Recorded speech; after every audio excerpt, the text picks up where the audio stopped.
লাহে লাহে আমৰ আচাৰৰ বতৰ পাৰ হৈছে আৰু আমবোৰ পৰিণত হৈ গৈছে আৰু টান হৈ গৈছে লাহে লাহে।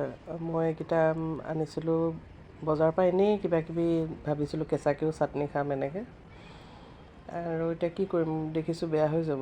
কাটিলোঁ একেবাৰে গুটিবোৰ বহুত টান টান হৈ গ'লগৈ, আৰু কিনো কৰিম সেইকাৰণে কাটি পেলাই ভাবিলোঁ মিঠা আচাৰকণকৈ বনাওঁ গুড় দি পেলাই।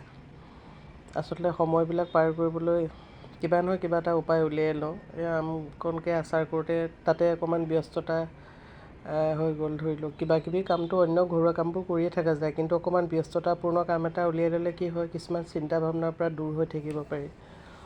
আৰু এনেকৈ সৰু সুৰা দুটা এটা ভিডিঅ' বনাই দি পেলাই আপোনালোকৰ মাজলৈ মনটোকে এনেই ভাল লাগে। কেইজনেনো চালে, কোনোবাই কিবা কমেণ্ট কৰিছে নেকি, সেইবোৰকে আশা কৰি থাকিলে সময়খিনি পাৰ হৈ যায়। আৰু নহ'লেতো পৃথিৱীখনত বহুত চিন্তা ভাৱনা, আৰু এইবোৰৰ পৰা দূৰ হ'বলৈ এটাই উপায় মই ভাবোঁ, মানুহবোৰ খুব ব্যস্ত হৈ যাব লাগে পৃথিৱীৰ চিন্তা ভাৱনাবোৰৰ পৰা আঁতৰিবৰ কাৰণে। বাৰু যি নহওক, আজি মই আমৰ মিঠা আচাৰ বনোৱা এটা সৰুকৈ ভিডিঅ' বনাই আপোনালোকৰ মাজলৈ দিলোঁ। ভাল লাগিলে কিবা এটা কমেণ্ট, লাইক কিবা এটা কৰিব। আৰু এনেই দি থাকোঁ আৰু এইবিলাক ভিডিঅ'বিলাক, আৰু মাজে মাজে এনেকৈ দি থাকিম। আৰু এটা ভিডিঅ' আকৌ লৈ আহিম, তেতিয়ালৈকে আপোনালোকক ধন্যবাদ জনালোঁ।